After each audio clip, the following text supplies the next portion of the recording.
Buenos días a todos. Hoy vamos a solucionar los problemas de la serie de entrenamientos del Ada Byron, concretamente el de la primera sesión, que ya se acabaron. Estamos ya a 21 y va hasta el 19. Entonces tenemos tres problemas para esta sesión, como suele ser habitual pues, en los entrenamientos de otros años. El primero que es de un nivel bajo, el siguiente que es de un nivel intermedio y luego el tercero que sea un poco más complicado. Entonces vamos a comenzar por el primer problema, en qué volumen. Básicamente lo que se nos dice es que se nos da el identificador de un problema, se pone el ejemplo del propio juez acepta el reto y en este juez pues lo que tenemos son problemas con un número de tres dígitos y que se dividen en volúmenes. Entonces del 100 al 199 van en el volumen 1, del 200 al 299 van en el volumen 2, etc. Entonces básicamente lo que se nos da es un número de problemas por los que se nos va a preguntar y se nos dice pues el número del problema y tenemos que sacar el volumen.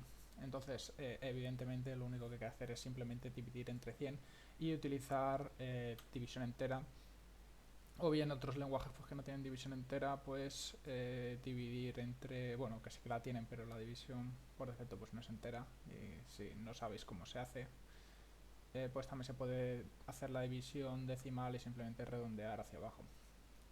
Entonces básicamente pues la solución es esto, simplemente hacemos el número de casos, leemos el n y dividimos entre 100 y lo sacamos.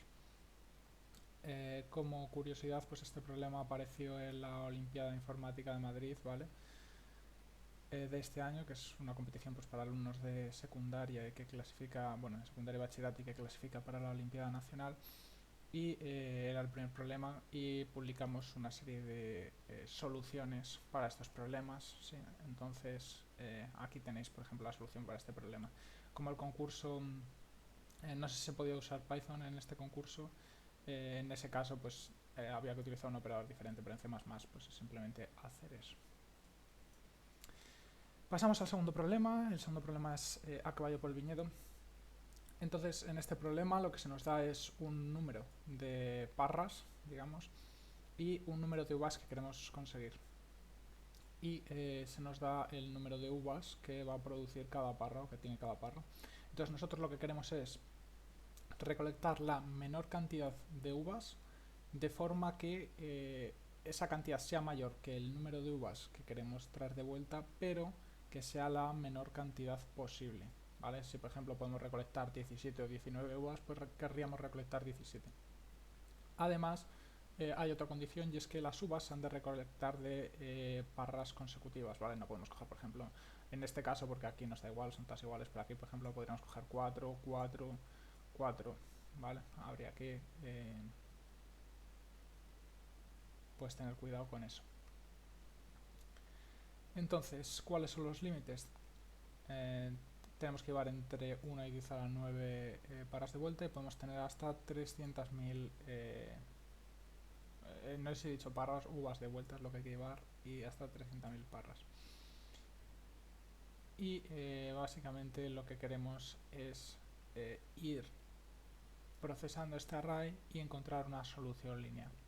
¿Cómo podemos hacer eso? Bueno, pues podemos hacerlo con una técnica que se conoce como sliding window. Entonces, para poner un caso un poco más interesante, voy a coger el segundo caso, en el que tendremos un 4, 2, 4, 4, 4, 4 y 17. Y vamos a ver cómo funciona esta idea antes de pasar al código. Entonces, vamos a pensar en los intervalos que acaban en el primer elemento del array. Evidentemente, si es el primer elemento del array y el intervalo acaba en él, pues el único intervalo que tenemos es únicamente este elemento, ¿no? Y este elemento lo que nos da es una suma de 4 uvas para volver. Lo que hacemos ahora es avanzamos. Entonces llegamos hasta el 2, ¿vale?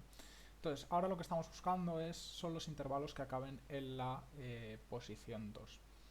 Aquí tenemos dos intervalos, el que tenemos marcado en rojo y simplemente coger este elemento. Nosotros lo que queremos es encontrar el intervalo que acabe en la posición 2 y que tenga la menor suma posible, pero que supere las uvas que tenemos que devolver, ¿vale? Este 15. Entonces, como tanto cogiendo los dos elementos como cogiendo solo uno, no sobrepasamos en ningún caso el umbral que queremos conseguir, el umbral de 15, pues nos vamos a quedar con el que tiene más elementos. Ahora veréis por qué. Entonces tendríamos este intervalo que tendría 6 elementos. Pasamos y cogemos el tercer elemento. 4, 4, 8, 2, 10. Seguimos sin poder superarlo. Cogemos otro más. 14, seguimos sin poder superarlo. Y cogemos otro más. Y llegamos a 18.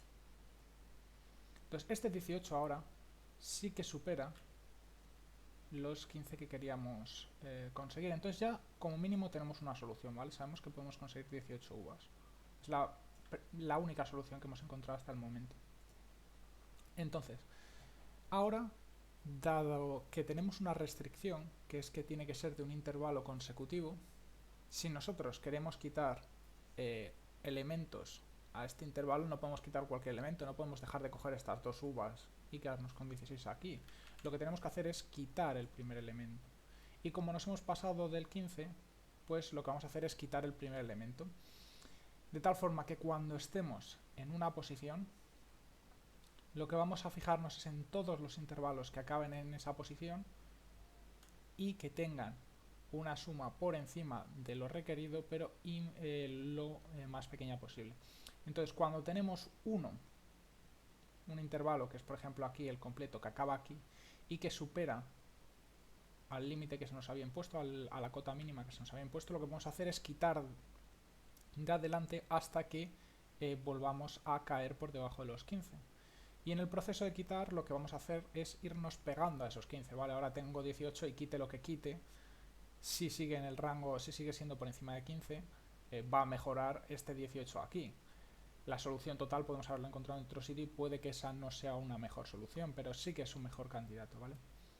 Entonces aquí eso, quitamos el 4 y entonces ahora al quitar el 4 nuestro intervalo ya no es todo el array, pasa a ser solo hasta aquí. Entonces como hemos quitado 4, se nos queda aquí el 14 y ahora de nuevo volvemos a estar por debajo de 15. Entonces extendemos el intervalo hacia la derecha. Metemos aquí un 4 y metemos otro 18. Volvemos a superar el 15, entonces ahora ya estamos otra vez en las condiciones y tenemos la posibilidad de poder eliminar el primer elemento. Pero ¿qué es lo que ocurre ahora? Que ahora el primer elemento no es 4, ahora es 2.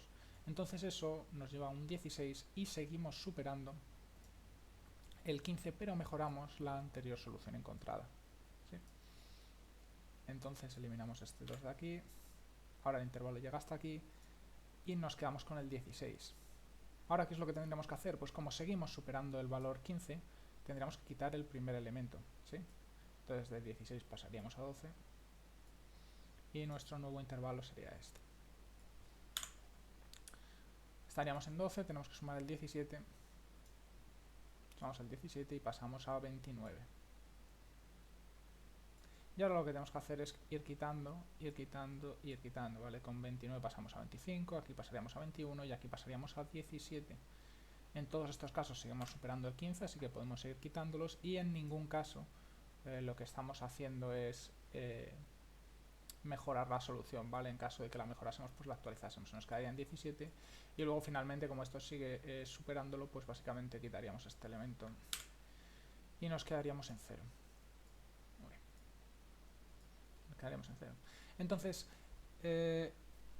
por resumir un poco lo que hay que hacer, ¿vale? Porque esto no parece un método genérico, sino que parece que es simplemente un algoritmo ad hoc pensado para este problema. El método de sliding window básicamente lo que se basa es en llevar un intervalo de nuestro vector que es activo, el intervalo activo. Estos problemas están ligados a la restricción de que los elementos tengan que ser consecutivos. Evidentemente, si los elementos no son consecutivos, pues esto no se puede aplicar, ¿no? Y básicamente con lo que juega es con llevar dos, digamos, índices. El primer índice, el índice de la derecha, que lo que va a hacer es ir abriendo la ventana que tenemos. Cuando necesitemos meter más números o cuando tengamos que dar el siguiente paso, pues lo que vamos a hacer es deslizar la ventana hacia la derecha. Por el contrario, el índice de la izquierda lo que va a hacer es ir moviéndose también hacia la derecha, pero haciendo decrecer la ventana. Y esto lo va a hacer cuando hayamos superado el threshold que se nos pide. Entonces, jugando con la ventana, con el lado derecho de la ventana y con el izquierdo, lo que vamos a hacer es mantener el array que nos interesa en este momento, pero el array menor que nos interesa en este momento, ¿vale? Imaginad, por ejemplo, vuelvo hacia atrás, cuando estamos en este punto, ¿vale? Entonces, en este punto acabo de añadir el 4, volvemos a estar en 18, pero no estamos contando el primer elemento. ¿Por qué no lo contamos? Porque es algo estúpido. Evidentemente, si contamos el primer elemento, aquí vamos a tener 22, y este número sí va a ser mayor que el 15, pero el 18 ya es mayor que el 15. No necesitamos considerar este elemento, puesto que lo que queremos es pegarnos lo máximo posible al valor que se nos da. Bueno, sí, al 15, vale. Pensaba que me estaba liando con el subapartado 1, pero no. Entonces, este elemento ya no necesitaremos considerarlo en ningún momento más, porque si ya con esto de aquí, con este intervalo, superamos el valor, evidentemente cualquier momento más hacia la izquierda que pongamos como índice izquierda, pues vamos a seguir superando el valor, pero no va a estar tan pegado y no nos va a interesar. ¿Complejidad de este algoritmo? Pues evidentemente este algoritmo es ODN. ¿Por qué? Pues porque cada elemento lo metemos solo una vez, pero cada elemento también lo sacamos solo una vez que deslizamos la ventana hacia la derecha una vez, no podemos volver atrás, ¿vale? Entonces, a lo sumo vamos a mover, bueno, el índice de la derecha lo vamos a mover una vez para cada número, y el índice de la izquierda como mucho lo vamos a mover una vez para cada número. Así que la complejidad es ODN. Implementación, pues totalmente en esta línea. Lo que hacemos es llevamos el índice I de x, que va a ser el final, y el I de xine, que va a ser el inicial. La suma total del intervalo va a ser ese tot, y el mnec es el mínimo necesario, las mínimas uvas necesarias que tenemos hasta el momento. Que estas son las uvas que vamos a llevar de vuelta a casa, por decirlo de alguna forma. Entonces lo que hacemos es, mientras que el índice derecho se pueda echar hacia la derecha, no haya llegado al final, añadimos las uvas proporcionadas por la barra actual. Entonces, en caso de que la suma actual mejore al k, es decir, mejore al threshold que se nos ha dado, y además el mínimo necesario sea menor, perdón, la suma que tenemos actual sea menor que el mínimo que hemos encontrado hasta el momento, si no hemos encontrado ningún mínimo también lo consideramos, pues entonces actualizamos el mínimo que hemos necesitado hasta el momento. Y después esto es mover hacia la derecha el índice derecho. Y por otro lado, la ventana por el lado izquierdo se gestiona en este punto de aquí. Entonces básicamente lo que hacemos es, mientras la suma total sea mayor que k y además nos queden elementos, esto aquí en verdad, esta segunda comprobación no nos haría falta, porque en el peor de los casos, si se nos cierra la ventana del todo, ¿no? Como sucedía aquí cuando llegamos al 17, que metíamos el 17 y luego lo sacamos y nos quedamos con 0, pues como ese 0 siempre va a ser menor que la k, porque la k se nos garantiza, si no recuerdo mal, que es mayor que 0, que es 1, entonces esta comprobación sería totalmente innecesaria. Restamos el izquierdo, el extremo izquierdo del intervalo, y avanzamos el índice. Y claro, en este caso puede ser que hayamos mejorado, hayamos encontrado una mejor solución, ¿no? Lo que veíamos antes aquí, que nosotros estamos aquí, tenemos 18 con este intervalo, movemos hacia la derecha y nos quedamos con 16. Entonces en este caso también necesitamos actualizar el índice, básicamente. Se podría mejorar este código, por ejemplo, podríamos cambiar el mínimo necesario, podríamos poner un elemento neutro para el mínimo, que evidentemente pues tendría que ser un número muy grande, podemos meter un infinito, y después al final pues si sigue siendo el infinito ese, pues sacaremos imposible, y si no, pues sacaremos el otro valor, y así nos ahorramos pues este OR de aquí.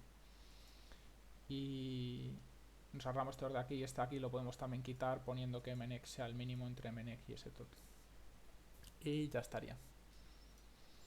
Por último tenemos el problema del torneo de los tres magos. Bueno, no lo he dicho antes, pero creo que el primer problema aparecía en la Olimpiada de Madrid y los dos segundos son de la de Byron, perdón, de las 12 uvas de este año. Entonces este también es de las 12 uvas de este año. Básicamente lo que se nos va a dar es un laberinto. Aquí abajo tenemos nuestros laberintos, entonces nuestro laberinto va a estar completamente rodeado por celdas intransitables, que son los asteriscos, salvo un punto en la pared inferior, que será nuestro punto de entrada. Las celdas transitables son los puntos y luego hay una única T, que es la copa del trofeo de los del torneo de los no, la copa del trofeo no, la copa del torneo de los tres magos. Entonces los que hayáis visto Harry Potter y el Cáliz de Fuego sabréis un poco de qué va la cosa, si no pues leeros la introducción. Y básicamente lo que quiere hacer Harry es llegar hasta la copa del torneo. Tenemos varias posibilidades, varios casos dependiendo de la estrategia seguida. Lo que se nos dice es que tenemos que implementar dos estrategias. La primera estrategia es ir directamente a la copa lo más rápido que podamos, ¿no? Entonces esto pues evidentemente lo que queremos hacer es una búsqueda de anchura. Sin embargo tenemos que implementar otra estrategia bastante más exótica que lo que haga es siempre girar hacia la derecha, ¿vale? Entonces, por ejemplo, en este caso, pues iríamos aquí, no podemos girar a la derecha. Llegaríamos aquí, aquí sí que podemos girar a la derecha, giramos a la derecha y vamos hacia adelante hasta llegar a la copa. Entonces, en este caso, ambas estrategias nos llevan a la misma solución, tanto girar a la derecha directamente como ir por el camino más rápido. Sin embargo, en este caso, la estrategia óptima es tirar todo recto y luego girar a la derecha. Mientras que si utilizamos el giro a la derecha, pues lo que haremos es, primero estamos mirando hacia arriba, subimos. Aquí estamos mirando hacia arriba, a mano derecha tenemos esta celda, entonces vamos aquí. Aquí llegamos mirando hacia allá, ¿vale? Hacia la derecha de la pantalla. Entonces no podemos ir hacia la derecha, que sería esta abajo, no podemos ir al frente, que sería esta de enfrente, no podemos ir hacia arriba, que sería esta aquí, pero sí que podemos ir hacia atrás, entonces volveríamos a esta celda. Sin embargo, ahora, al volver a esta celda lo haríamos con orientación mirando hacia la izquierda de la pantalla. Entonces lo que haríamos es que a nuestra mano derecha está esto aquí arriba. Entonces llegaríamos hasta aquí arriba mirando hacia arriba. Y si os dais cuenta, este es el mismo caso que tenemos aquí abajo. Entonces haríamos el mismo recorrido, haríamos así y así. Llegaríamos a la copa. Entonces, en ambos casos llegamos a la copa, pero lo hacemos en un número distinto de pasos, ¿vale? Entonces hay que indicar la diferencia. Por otro lado, puede ser que sea imposible llegar de forma óptima, ¿vale? Pues porque la copa esté aquí encerrada. En ese caso tenemos que sacar imposible. Y por último, puede darse el caso de que se pueda llegar de forma óptima, pero siguiendo la regla de la mano derecha no. Este es el caso de, por ejemplo, aquí. Nosotros lo que haríamos sería saldríamos, iríamos por aquí, pum, pum, pum, pum, pum, pum, pum, pum. Llegaríamos hasta aquí y seguiríamos hasta aquí abajo, ¿vale? Entonces volveríamos a la entrada y no habríamos tocado la copa. Entonces esto va a suceder pues cuando tengamos explanadas o cuando tengamos algunas paredes no conectadas con el borde. Entonces, claramente aquí lo que tenemos es un problema de implementación. Entonces, bueno, para hacer un breve recordatorio de lo que son las técnicas, básicamente la búsqueda de anchura, voy a poner aquí por ejemplo el laberinto, voy a poner uno de los ejemplos si puede ser, que sea sencillito este de aquí. Bueno, entonces tendríamos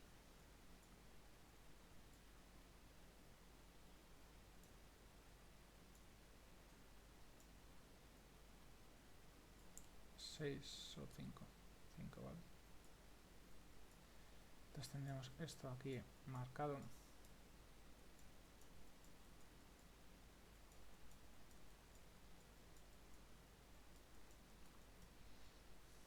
Vale, perfecto. Entonces nuestro objetivo está aquí, la T, y la búsqueda en la anchura lo que hace es que cuando estamos en un nodo, por ejemplo está aquí, lo que vamos a hacer va a ser pasar a todos los estados posibles. Entonces, inicialmente estamos en esta celda aquí y nos ha costado 0 llegar hasta ella, porque es la primera celda, no es en la que empezamos. Si nos movemos, podemos movernos hacia arriba, hacia la derecha, hacia la izquierda y hacia abajo. ¿Cuántos de estos movimientos son válidos? Bueno, hacia la izquierda y hacia la derecha no se pueden, puesto que son celdas intransitables, y hacia abajo tampoco porque no salimos del laberinto. Así que el único posible movimiento sería movernos a la celda que está aquí arriba, y lo haríamos con distancia 1. ¿Sí? Ahora tenemos un poco más de variedad, ¿no? Porque podemos movernos hacia arriba con distancia 2, o podemos movernos hacia la derecha con distancia 2.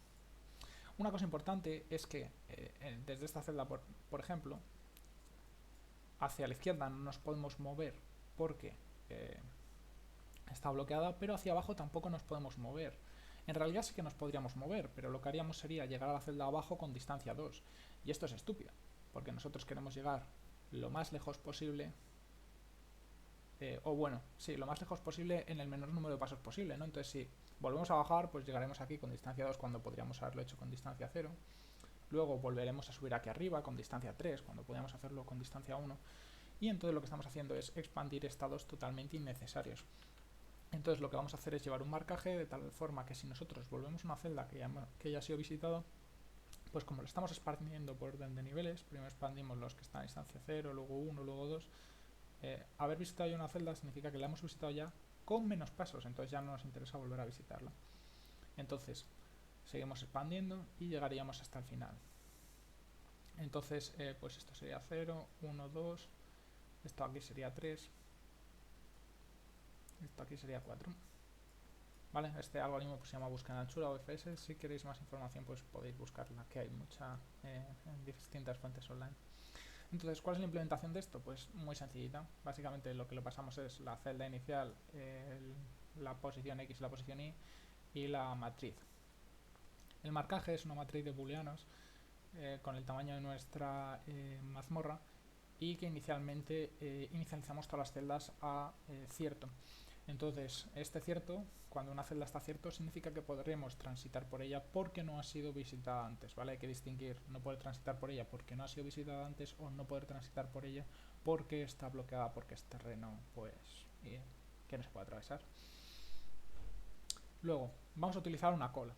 Entonces, en esta cola, lo que almacenamos son los nodos o los estados, los nodos a los que hemos llegado y la distancia con la que hemos llegado, ¿vale? Entonces aquí, por ejemplo, inicialmente hemos llegado a la celda x ini y ini con distancia 0. Y además esta celda ya la marcamos a false, porque ya no la vamos a volver a transitar. Entonces, para cada iteración de nuestro algoritmo, lo que hacemos es sacamos el estado actual, el estado que hay que procesar, que es una posición x, una posición y una distancia que hemos necesitado, lo sacamos de la cola.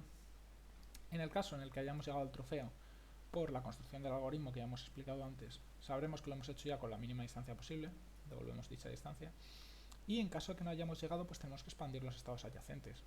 Para ello, para simplificarlo, pues aquí lo que tenemos son dos vectores que nos indican la dirección que nos vamos a mover, ¿sí? Entonces, por ejemplo, si nosotros estamos aquí en una celda, y este es un dibujo que me hago siempre para ubicarme, yo estoy en esta celda aquí, vale, pues hacia arriba, por ejemplo, si quiero ir, esto aquí son filas, entonces si quiero ir a la fila anterior, lo que tengo que hacer es restar 1, vale, con uno, aquí lo estoy numerando, o sea, mi numeración de la matriz, para que no haya confusiones, esto es el 0, 0,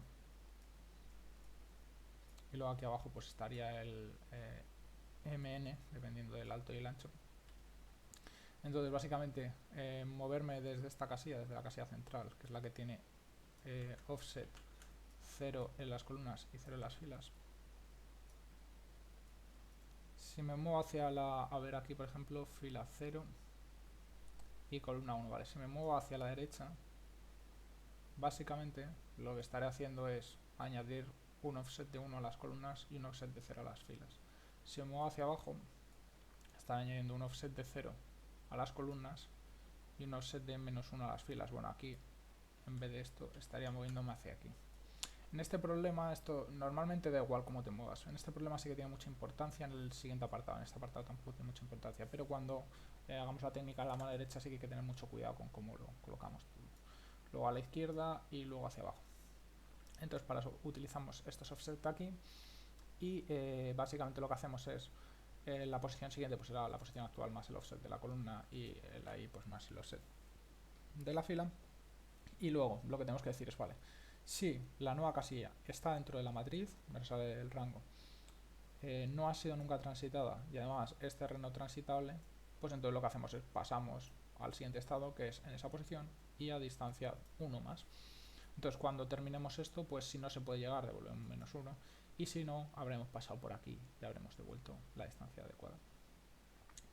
La gracia del problema es la implementación del BFS con la orientación. Es decir, tenemos que tener en cuenta también con la orientación a la que llegamos a una posición. ¿Por qué es importante esto? Vale, voy a hacer un dibujo de una mazmorra ficticia.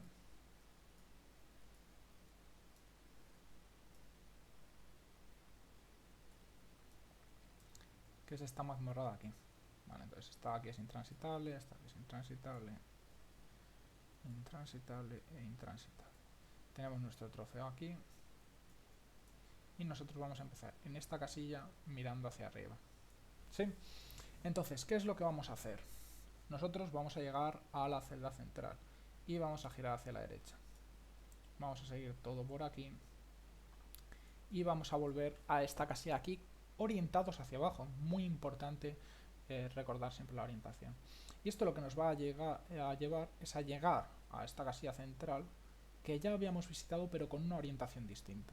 Entonces, en el BFS inicial, que hemos hablado anteriormente, cuando llegas a una casilla por segunda vez, tú tienes un marcaje y ya no pasas, porque como ya has pasado antes por esa casilla, pues no va a cambiar nada volver a pasar.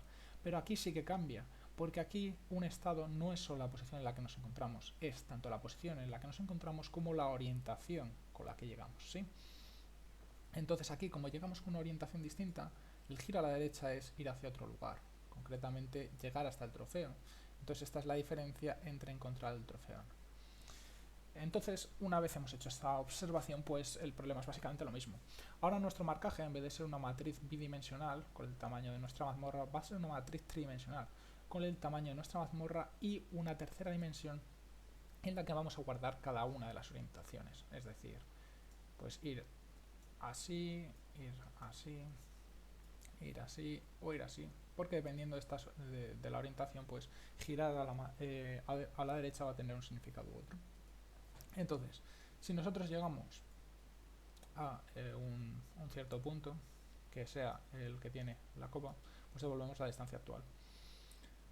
Siguiente, este for está preparado para que, juntando este for con cómo están colocados los índices aquí y después un vector que tenemos aquí de conversiones, nos permita de forma sencilla interpretar para cada dirección qué es lo que significa ir a la mano derecha, qué orientación seguimos. Por eso, cuando hemos escogido cómo están distribuidos, ¿vale? Cómo están ordenados, pues lo que primero hacemos es ir hacia aquí, luego ir hacia aquí, luego ir hacia aquí y luego ir hacia aquí. ¿Por qué? Suponed que nosotros vamos con la primera orientación, la orientación inicial, que es hacia arriba. Pues lo que tenemos que probar es primero ir hacia la derecha. Si a la derecha tenemos terreno infranqueable, ir hacia arriba. Si arriba tenemos también terreno infranqueable, pues ir hacia la derecha. Y si a la derecha también tenemos terreno infranqueable, pues volver hacia abajo, ¿vale? Entonces, esta es la misma orientación. ¿Qué es lo que ocurre si nosotros en vez de ir hacia arriba estamos yendo hacia la derecha? Bueno, pues que ahora en vez de mirar hacia la derecha, pues vamos a empezar mirando hacia arriba, luego hacia la izquierda, luego hacia abajo y luego hacia la derecha. Entonces, al tenerlos ordenados de forma antihoraria, pues nos va a permitir que la implementación sea muy natural. Entonces, básicamente lo que hacemos es eso. A partir de en vez de empezar desde el índice 0, como empezábamos antes sin tener cuidado, lo que vamos a empezar es desde la orientación actual. Entonces, sumamos desde la orientación actual hasta aquí y hacemos módulo 4 porque nos podemos salir, ¿vale? O sea, si nosotros estamos en la orientación 0, pues vamos a hacer 0, 1, 2 y 3, pero si estamos en la orientación 1 vamos a hacer 1, 2, 3 y 4. Entonces nos estaríamos saliendo, pero con este módulo nos volvemos al rango actual. Dicho esto, prácticamente es todo igual.